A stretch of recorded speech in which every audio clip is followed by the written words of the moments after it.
Bonjour à tous, bienvenue dans ce webinaire, le premier de 2026 de Blueback. Et donc, on va commencer par se présenter. Donc, peut-être que certains d'entre nous connaissent. Donc, on est Blueback, entreprise basée à Rennes, un petit peu à côté de Rennes, créée en 2018. Et moi, donc, c'est Clément, j'en suis cofondateur avec Caroline. Caroline, enchantée, cofondatrice et directrice de la recherche et du développement chez Blueback.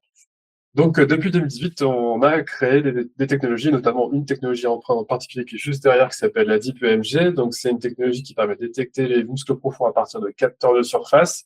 Donc, c'est vraiment notre spécialité chez Blueback. L'EMG, qui est une techno assez ancienne, mais qu'on a un peu revue au bout du jour, et le traitement du signal. Donc, le but chez Blueback, c'est de mettre à disposition des outils qui vont utiliser cette techno. Donc, principalement, on a mis déjà sur le marché le Blueback Physio, qui permet de détecter le muscle transverse, assez large et assez grand. Et dernièrement, on a mis sur le marché l'InnerHub, qui permet, lui, de détecter le périnée. Donc, voilà, donc, sans avoir besoin de mettre de sonde. Alors, pour juste vous donner un peu l'idée, il y a maintenant des milliers de thérapeutes qui utilisent nos solutions dans près de 15 pays. Donc, voilà. Aujourd'hui, on va faire un petit focus sur l'InnerUp en particulier, mais c'est sur le bilan en fait du périnée et du transverse qu'on peut faire, vous allez voir, assez rapidement, en moins de 2 minutes, et sans avoir besoin de sonde. L'idée en fait avec l'outil InnerUp, c'est d'avoir les deux informations, transverse et périnée, qui sont souvent des informations qu'on vient chercher. Et donc, eh ben, on va vous présenter ça. Avant de lancer la présentation de ça, je vais faire un petit point juste technique. Vous êtes en spectateur, ça veut dire que du coup, vous n'avez pas pour l'instant la possibilité de communiquer. On va ouvrir les questions à la fin de la présentation, donc d'ici 10-15 minutes, et vous pourrez poser vos questions à ce moment-là. Pour info, c'est enregistré, l'ensemble du webinaire est enregistré parce qu'on va proposer un replay, sauf la partie des questions qui seront coupées au montage. Donc, toutes les questions sont les bienvenues. Mais évidemment, Pas de tabou. et c'est pour ça que c'est intéressant de venir au webinaire, parce que du coup, c'est des questions qui sont intéressantes. Voilà. Allez, on va commencer par présenter l'InnerUp. Donc, certains d'entre vous connaissent déjà, mais on va peut-être faire le point. Donc, l'InnerUp, c'est ce petit boîtier assez léger, que j'ai aussi d'ailleurs sur moi en ce moment, donc de 200 grammes à peu près. Avec l'InnerUp, on a donc du coup un câble ici, qui vient en fait pouvoir faire de la détection en fait des muscles profonds. Donc en fait, ce câble-là, c'est la partie qui est un peu grise, qui est vraiment importante. Hein. Les électrodes, elles sont aussi assez innovantes et elles permettent de détecter en profondeur et en fait, elles sont très sensibles. Donc, voilà. C'est le petit câble qu'on vient brancher en fait sur le boîtier ici, une ceinture que j'ai sur moi. Et puis, voilà, on va montrer aussi, bon, c'est une ceinture assez classique, voilà, qui permet de s'adapter à peu près à toutes les formes. Et voilà, donc ça, on a tout ça sur nous. Et ensuite, tout se passe sur l'application que vous devriez voir maintenant sur votre écran. Donc cette application, en fait, c'est une application assez classique, on va dire, dans le biofeedback périnéal. On va avoir la gestion de patients. On va pas faire le tour de toutes les fonctions. C'est juste pour vous montrer un petit peu deux, trois grandes fonctions que vous ayez un peu en tête. C'est l'intérêt de l'outil. Donc du coup, là, on peut faire une gestion de patient. On peut aller voir du coup dans sa fiche patient les différents éléments, notamment l'historique des sessions. On peut mettre des commentaires. On peut mettre un objectif aussi thérapeutique de la session pour se dire, OK, avec ce patient-là, je veux retourner au sport après nos accouchements. Enfin voilà, il y a plusieurs éléments. Le produit, du coup, il permet de faire deux grandes fonctions, ce qui vont être donc, ce dont on va parler un petit peu, le bilan, et puis le biofeedback assez classique. Le biofeedback qui va vous permettre de travailler avec votre patient en mettant des guides de contraction, aller chercher les fibres rapides, les fibres lentes, faire un mix de tout ça, le Glaser protocole qu'on a ajouté il y a pas très très longtemps. Voilà, donc c'est vraiment un outil qui va être objectif principal, ça va être en complémentaire des appareils de sonde classiques, hein, type Phoenix ou Biostime. Et du coup, là, on va vraiment l'utiliser pour des patients, on va dire, qui ont des difficultés à utiliser la sonde. Ça va être plus facile de l'utiliser chez l'homme particulièrement, parce que bon, c'est plus facile aussi d'aborder le sujet de la sonde, et parce qu'il n'y en a pas dans celui-là. Et sinon, ça va être aussi un outil très intéressant sur la partie pédiatrie, puisqu'on a un petit mode ludique aussi qui va d'ailleurs prochainement évoluer. Et qu'on va montrer dans le prochain webinaire. Tout à fait. Effectivement. Voilà, donc c'est vraiment complémentaire, mais surtout avec l'intérêt d'être un peu en dynamique. Comme vous pouvez le voir, là, je suis équipé entièrement, donc je vais vous dire à peu près où j'ai mis les électrodes, mais je suis équipé et tout se passe en fait après dans l'application. Donc c'est plutôt quelque chose d'assez fonctionnel. Donc, on va pouvoir partir maintenant sur la présentation de bilan. Voilà. C'est Clément qui va travailler, donc je vais manipuler moi juste dans l'application. Donc, vous allez voir, c'est assez rapide et ça va vous permettre, comme l'a dit Clément, d'obtenir des indicateurs qui peuvent être répétables facilement d'une séance à l'autre sur le périnée, mais aussi en même temps sur le transverse. Donc, on démarre un bilan. Ici, vous voyez sur le bilan, c'est 4 tests qui vont s'enchaîner de façon automatique. Un test sur les fibres rapides, un test sur les fibres lentes, un test pour voir si on a un réflexe d'engagement périnéal sur la toux, et un test pour voir aussi s'il y a un verrouillage sur un effort que vous pouvez choisir en fonction de votre patient et du moment où vous êtes sur la rééducation. Donc là, je vais lancer le premier test. Voilà, une petite calibration à faire. Donc, c'est très simple chez nous. Les calibrations, ce sont des toux. Comme pour ceux qui connaissent le Blue Back Physio, c'est la même chose. Donc, on continue. Voilà. On arrive dans l'interface du premier test. Et du coup, hop.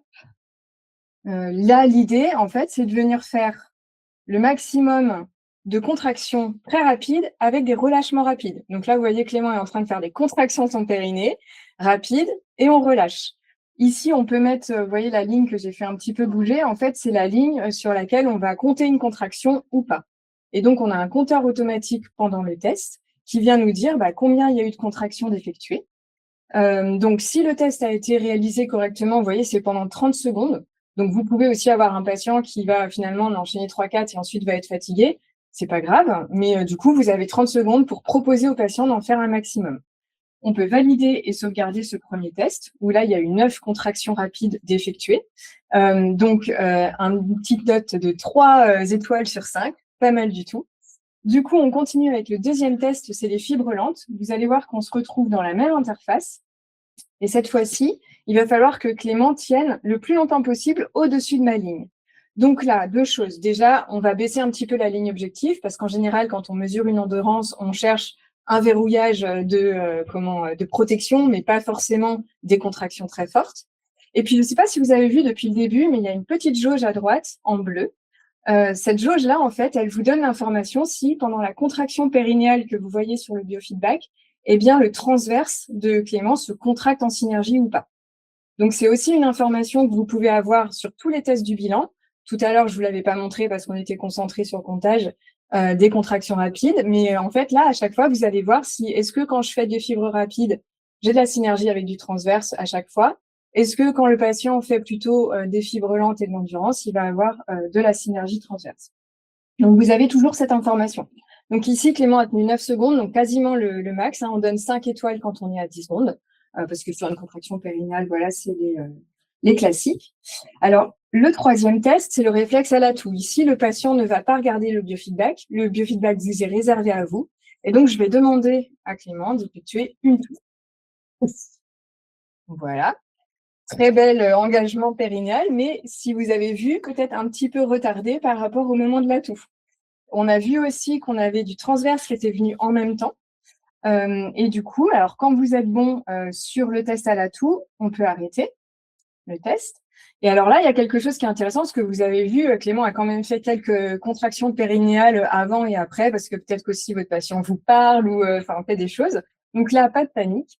Vous avez une fonctionnalité, vous allez pouvoir venir chercher exactement le moment de la toux. Et donc, indiquer au système que c'est sur cet engagement-là que vous voulez évaluer le réflexe et donc sa qualité. Donc, je valide ma fenêtre. Je vais quand même valider un verrouillage à la toux, même s'il était un petit peu décalé. Et je sauvegarde ma phase.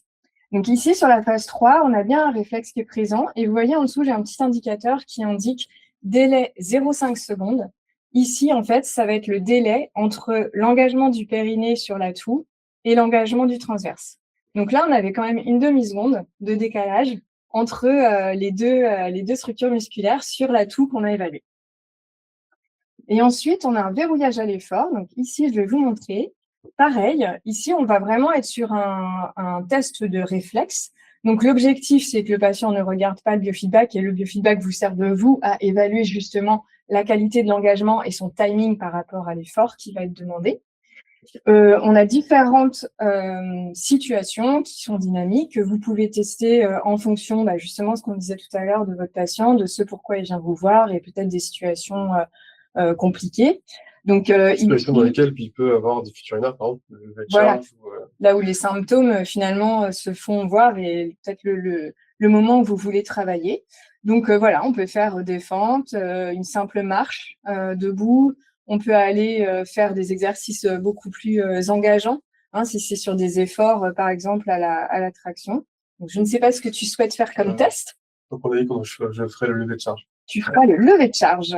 Du coup, hop, ici, lever de charge. Donc ça tombe bien. On avait pensé à ça. Qu'est-ce qu'on est bien préparé. On a une charge de 3 kilos que voilà, on va poser au sol. Et donc, alors, vous n'allez pas trop voir Clément travailler, mais je vous propose de regarder dans l'interface. Donc, on choisit ça. Et donc là, on lui dit, vas-y, tu vas en faire 2. Donc, tu te baisses, tu ramasses la charge et on remonte. OK. Et on la repose, par exemple. Ça peut vous faire le deuxième test. OK. Donc là, on a fait 2 tests. Hop. Et de la même manière, je peux venir choisir les 2 ou l'un ou l'autre pour évaluer mon test de verrouillage. Donc déjà, ce qu'on voit, c'est qu'il y a un verrouillage. C'est que visiblement, il y avait une bonne synergie parce qu'on avait aussi la jauge transverse. Je ne sais pas si vous avez vu sur les 2 efforts qui s'est activé en même temps. Et donc, si on évalue sur, par exemple, le moment où tu as reposé la charge, je prends cette fenêtre-là, je valide mon verrouillage et on sauvegarde. Et donc ici, on voit sur la petite vignette finale de ce 4e test, eh bien, le verrouillage a été fonctionnel, oui. Donc ça, c'est vous qui l'avez évalué par rapport au timing du mouvement. On a un rappel de l'exercice que vous aviez choisi et on a un score de synergie. Ce score de synergie, ça va être justement pendant tout ce verrouillage périnéal et combien de temps, en fait, j'avais le transverse en même temps. Donc là, il est arrivé en même temps, mais visiblement, il n'est pas resté très longtemps. Sur ce bilan-là, on peut aussi choisir de le représenter de la manière plus dite toile d'araignée. Donc, vous retrouvez bien les 4 tests et vous retrouvez un 5e axe qui est muscle transverse où vous avez les 2 indicateurs qui sont dédiés au transverse qu'on a pu remonter en même temps que le bilan. Et vous avez tout en haut au milieu la note globale, toujours sur 5 étoiles. Hein. On a un scoring sur 5 pour être un petit peu cohérent avec les méthodes de bilan qui existent déjà au niveau du périnée. Pour info, sur le test du transverse, j'ai poussé mon ventre toute la descente. Ok, c'est cohérent du coup. Tu n'as pas de synergie, tu as que 3% sur le moment du verrouillage. Ce bilan-là, comme vous l'avez vu, c'est 4 tests qui sont très rapides. Là, on a mis un petit peu de temps parce que je vous explique, etc. Mais une fois que c'est rodé, ça va très vite sur ces 4 tests. Et l'avantage, c'est qu'ils sont bien répétables. Donc, vous pouvez, par exemple, ajouter une comparaison. Ici, dans le système, on va venir choisir tous les bilans que ce patient-là a déjà fait. Donc, je vais prendre un bilan précédent où il avait 3,6. Et là, vous voyez en fait la répartition de ces différentes notes sur les différents tests. Et ça vous permet de voir ce qui s'est amélioré, ce qui est à peu près maintenu, et puis ce sur quoi il va falloir travailler. Voilà, donc l'objectif, c'est vraiment de vous donner des outils en fait pour évaluer rapidement, comparer, regarder un petit peu ce qui se passe au fur et à mesure de la prise en charge avec votre patient. Vous pouvez exporter tout ça, ces différentes visualisations du bilan, vous pouvez les exporter en PDF. Et puis surtout, ensuite, à partir du coup de ces résultats-là, eh bien, vous savez à peu près sur quel axe vous avez à travailler. Et donc, nous, le webinaire, l'objectif, c'était de vous montrer la méthode de bilan dans l'outil. Mais évidemment, ça ne s'arrête pas là. Vous avez l'InnerHub. Donc, une fois que vous avez fait le bilan, eh bien, vous allez pouvoir aller choisir dans les exercices de rééducation, de biofeedback, eh bien, des choses plutôt centrées fibres rapides, plutôt fibres lentes ou plutôt travailler certaines situations d'effort. Voilà. Là, du coup, on a expliqué un peu, donc ça prend un peu plus de 2 minutes, mais vous avez vu, c'est 30 secondes par test. Donc, un bilan se fait à peu près en 2 minutes. Et ce qui est important, par exemple, de préciser sur ce bilan-là, c'est que, par exemple, là, il y aurait un travail à faire sur le transverse. Il faut savoir qu'on a un autre appareil, qui est le Cobac Physio, qui va être spécifique du transverse, sur lequel vous allez pouvoir travailler vraiment le transverse dans différentes situations. Il y a plusieurs protocoles, plusieurs choses à faire. C'est pas l'objet d'aujourd'hui de détailler ce qu'il y a dedans, mais c'est vraiment un outil qui peut être après utilisé pour travailler que le transverse. Je précise aussi un élément, on avait dit sans sonde. On l'a pas redit tout à l'heure, mais j'ai mes électrodes, en fait, donc ça va être un peu, je vais me mettre un peu plus loin pour que vous voyez. Donc Ouais. ici, du coup, en fait, donc j'ai une électrode qui est positionnée au niveau de l'EIS à droite et une électrode qui est positionnée au niveau de la crête iliaque, un peu plus bas que la crête iliaque, sur le côté. Donc, c'est vraiment un appareil qui s'utilise en externe. On n'est pas du tout avec une sonde, on n'est pas du tout invasif. C'est le but numéro 1. Les capteurs, qui sont utilisés, c'est ça. Et donc, on les pose. Simplement posés sur la peau. C'est ça. Et on n'a pas non plus, ni invasif, on n'est pas non plus au niveau du nœud. Du noyau fibreux, c'est vraiment sur l'avant, au niveau de l'abdomen. Déjà, merci de votre présence. On espère que vous avez eu les informations que vous souhaitiez. Ça vous donne un petit aperçu de la fonctionnalité de bilan de l'INERUP. Vous pouvez suivre aussi nos actualités parce qu'en fait, on va faire des webinaires tous les mois. Le prochain, ça va être le 4 mars. Et du coup, en fait, le 4 mars, on va parler spécifiquement du module ludique. Donc, c'est intéressant d'en savoir. Donc là, on l'a pas présenté, mais c'est un module qui va en plus évoluer au 4 mars. On présentera une nouvelle version de ce module ludique. Voilà, mais après, il y en a d'autres. On a aussi des webinaires sur la DeepMG. On explique plus particulièrement quelle est la technique et comment ça fonctionne. Et voilà, donc on a plusieurs sur toute l'année. Donc, pas hésiter à aller voir notre page webinaire. Et comme je disais tout à l'heure, vous allez recevoir le lien du replay et ils seront aussi disponibles sur dans l'application, mais aussi sur le site internet. Voilà. Et du coup, merci beaucoup à tous. Merci à vous. On vous souhaite une agréable fin de journée. Et puis, n'hésitez pas à nous contacter et à nous suivre sur les réseaux. Ouais, n'hésitez pas. Merci beaucoup. Au revoir.